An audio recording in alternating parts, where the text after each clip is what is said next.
وأشهد أن لا إله إلا الله وحده لا شريك له وأشهد أن محمدا عبده ورسوله পাঁচ প্রকার নামাজের ফলাফল পাঁচ প্রকার। যারা নামাজ পড়ে না, যে সমস্ত মুসলমানেরা নামাজ পড়ে না, তাদের ব্যাপারে শুধু রাসূলের একটি হাদিস যথেষ্ট। রাসূল বলেন, আস-সালাতু মিফতাহুল জান্নাহ, নামাজ বেহেশতের চাবি। আজকে নতুন শুনলেন না আরো কোনোদিন শুনেছেন? নামাজ বেহেশতের চাবি। মেরাজের রাত্রে রাসূল আল্লাহর কাছ থেকে এনে উম্মতকে দিয়েছে, দিয়ে পরিষ্কার ভাষায় বলে দিলেন, আস-সালাতু মিফতাহুল জান্নাহ, নামাজ বেহেশতের চাবি। এরপরে যদি কোনো মুসলমান উম্মত নামাজ পড়তে চায় না, তাহলে সে মুখে বলে না, কাজে কর্মে বলতে চায় যে রাসূল আমাকে বেহেশতের চাবি দিয়েও আমি তা নেব না। এছাড়া নামাজ না পড়ার আর কোনো ব্যাখ্যা নাই। যেখানে রাসূল পরিষ্কার ভাষায় বলে দিলেন নামাজ বেহেশতের চাবি, এমতাবস্থায় যে নামাজ পড়ে না সে বুঝাতে চায় আমি বেহেশতের চাবি নেব না। এই জন্য যারা নামাজ পড়ে না তাদের আলোচনাটা আজকে আর এর চেয়ে বেশি লম্বা করতে চাই না। আমরা যারা নামাজ পড়ি, আমরা পাঁচ প্রকারের নামাজ পড়ি, পাঁচ প্রকারের নামাজের পাঁচ প্রকারের ফলাফল আছে। এক প্রকার নামাজি আছে মাঝে মধ্যে পড়ে, মাঝে মধ্যে পড়ে না। ঈদের নামাজ পড়লে জুম্মার নামাজ পড়ে না, জুম্মার নামাজ পড়লে পাঁচ বেলার নামাজ পড়ে না। পাঁচ বেলার মধ্যে চার বেলা পড়লেও ফজরের নামাজ সময় মতে পড়ে। এই সমস্ত নামাজীদের নামাজের ফলাফল হলো যেই বেলার ফরজ নামাজটাই পড়বে না, সেই বেলার ফরজ নামাজটা না পড়ার কারণে তাকে জাহান্নামের শাস্তি ভোগ করতে হবে। এই হলো প্রথম প্রকার নামাজি, তার নামাজ এবং সেই নামাজের ফলাফল। দ্বিতীয় প্রকার নামাজি যারা নিয়মিতভাবে পাঁচ বেলার নামাজই পড়ে, কিন্তু নামাজ পড়ার সময় মনটা নামাজে থাকে না, মনটাকে নামাজে ধরে রাখার চেষ্টাও করে না। মনটা নামাজে থাকেও না আর মনটাকে নামাজে ধরে রাখার চেষ্টাও করে না। এই নামাজিকে তার নামাজের সুফল থেকে বঞ্চিত থাকতে হবে। নামাজের সুফল একটু পরে ইনশাআল্লাহ আলোচনা হচ্ছে।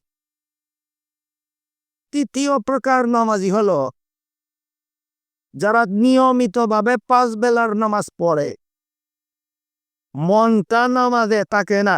বলতে পারেন কেন থাকে না? শয়তানের বিশেষ বাহিনীর কুমন্ত্রণার কারণে। শয়তানের বিশেষ বাহিনী যতক্ষণ পর্যন্ত নামাজি নামাজে থাকে, ততক্ষণ পর্যন্ত তার অন্তরে সংসারের হাজার কথা জাগ্রত করে দেয়। এই কারণে নামাজির মনটা নামাজে থাকে না ঠিক, কিন্তু সে মনটাকে ধরে রাখার জন্য চেষ্টা চালু রাখে।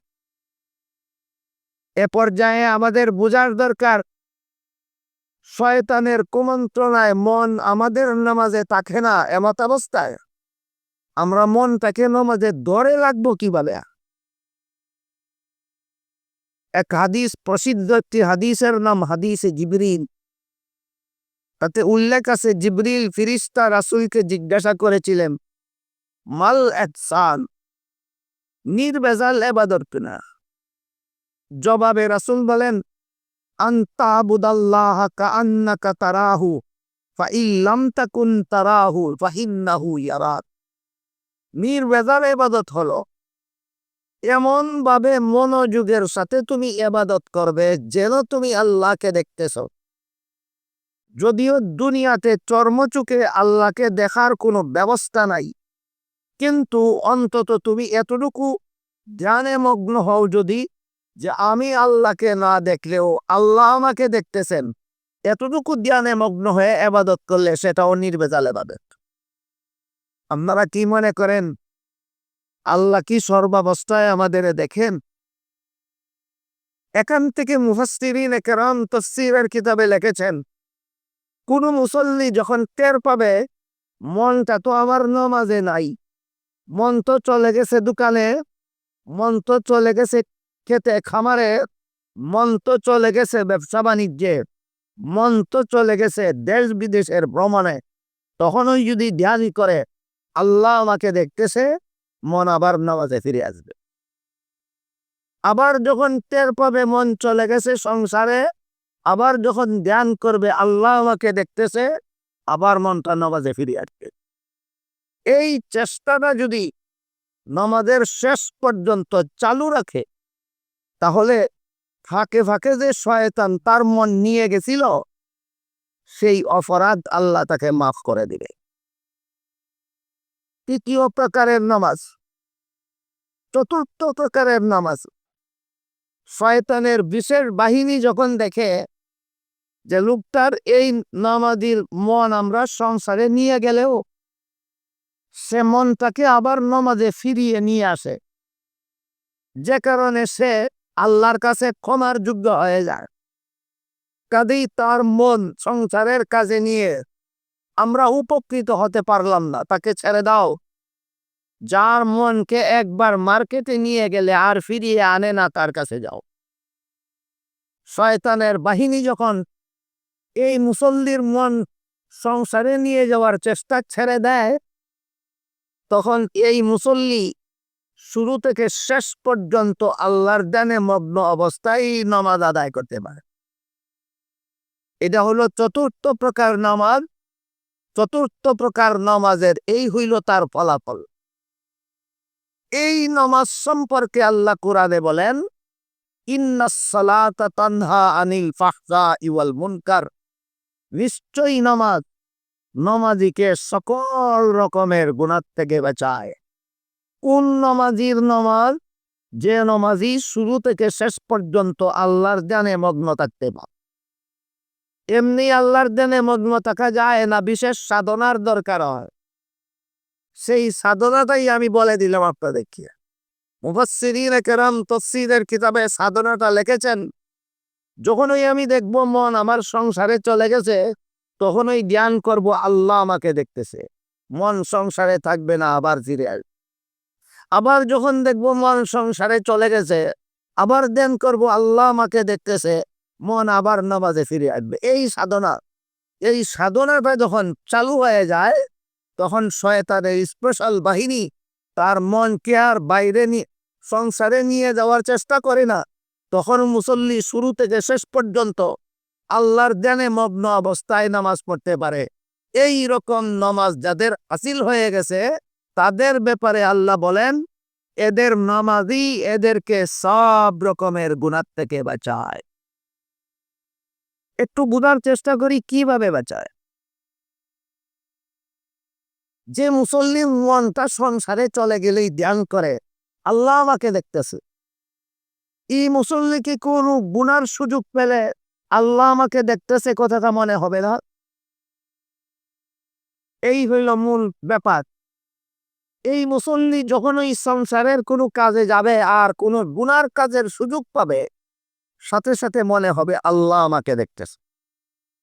আর যখন মনে হবে আল্লাহ আমাকে দেখতেছে, তখন আর তার কোনো গুনার কাজের সাহস থাকবে না। এই জন্য আল্লাহ পাক রব্বুল আলামিন এই রকম চতুর্থ প্রকার নামাজি সম্পর্কে বলেন, ইন্নাস সালাতা তানহা আনিল ফাহশাই ওয়াল মুনকার, নিশ্চয়ই নামাজিকে সব রকমের গুনাহ থেকে বাঁচায়। এ ব্যাপারে আমি আপনাদেরকে ছোট্ট একটা ঘটনা শুনি।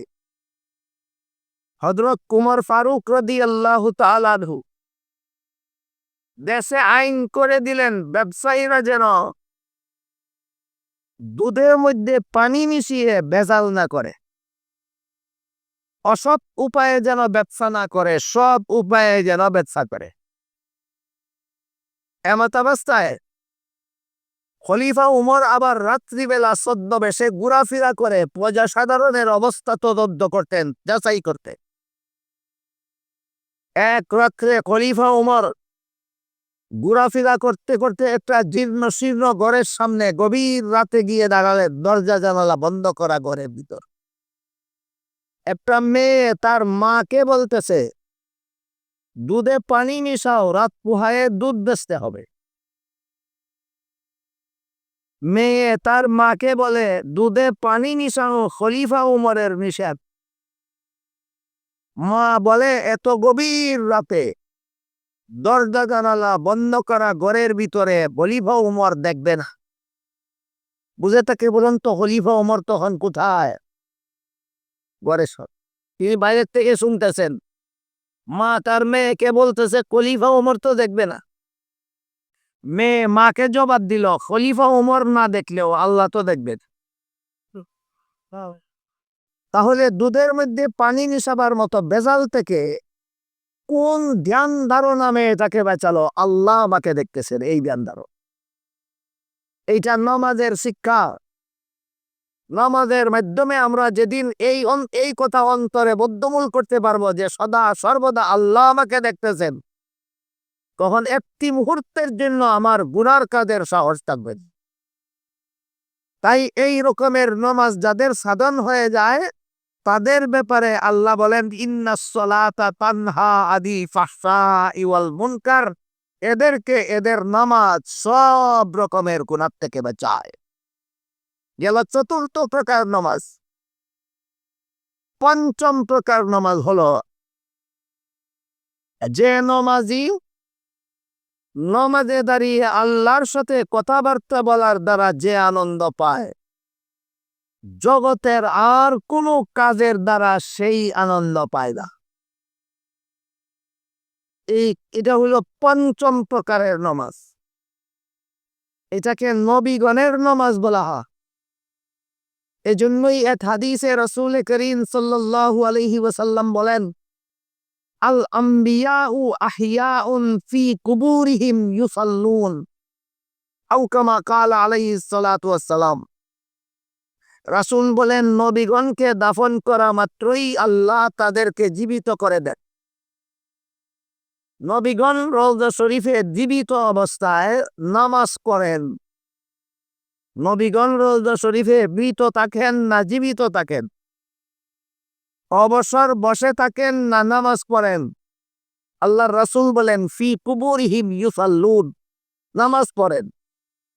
অথচ দাফনের পরে নামাজ পড়লেও কোনো সওয়াব হয় না, না পড়লেও কোনো গুনাহ হয় না।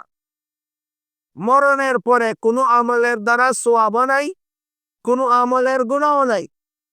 কাজেই যেই নামাজ না পড়লে কোনো গুনাহ নাই, যেই নামাজ পড়লে কোনো সওয়াব নাই, নবী রাসূলগণ রওজা শরীফের ভিতরে সেই নামাজ পড়েন কেন? একমাত্র আল্লাহর সাথে কথাবার্তা বলার আনন্দ উপভোগের জন্য।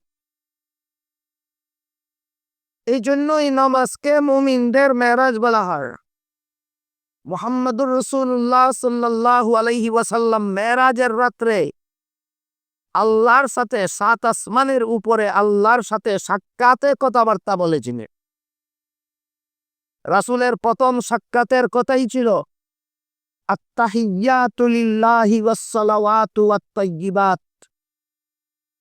এরপরে আল্লাহ বলেছিলেন, আসসালামু আলাইকা আইয়ুহান নাবিয়্যু ওয়া রাহমাতুল্লাহি ওয়া বারাকাতুহু। রাসূল বলেছিলেন, আসসালামু আলাইনা ওয়া আলা ইবাদিল্লাহিস সালিহিন। আল্লাহ এবং রাসূলের কথাবার্তা শুনে ফেরেশতাগণ বলেছিলেন, আশহাদু আল্লা ইলাহা ইল্লাল্লাহু ওয়া আশহাদু আন্না মুহাম্মাদান আবদুহু ওয়া রাসূলুহু। মেরাজের রাতে আল্লাহর সাথে রাসূলের অনেক কথাবার্তা হয়েছে। তাহলে মেরাজের রাত্রে রাসূল আল্লাহর সাথে কথাবার্তা বলেছিলেন জমিনে না আসমানের উপরে? আল্লাহ পাক রব্বুল আলামিন 50 বেলার নামাজ দিলেন ফরজ করে, শেষ পর্যন্ত 45 বেলার নামাজ মাফ করে দিয়ে 5 বেলার নামাজ ফরজ করে দিয়ে নবীর প্রতিটি উম্মতকে দুনিয়ার জমিনে দাঁড়িয়ে আল্লাহর সাথে কথাবার্তা বলার ব্যবস্থা করে দিলেন। রাসূল মেরাজে সাত আসমানের উপরে আল্লাহর সাথে কথাবার্তা বলেছিলেন। এই রাসূলের প্রতিটি উম্মত দুনিয়ার জমিনে দাঁড়িয়ে দৈনিক 5 বেলা আল্লাহর সাথে কথাবার্তা বলার সুযোগ পায়। এই জন্য নামাজকে মুমিনদের মেরাজ বলা হয়। নামাজকে মুমিনদের মেরাজ বলা।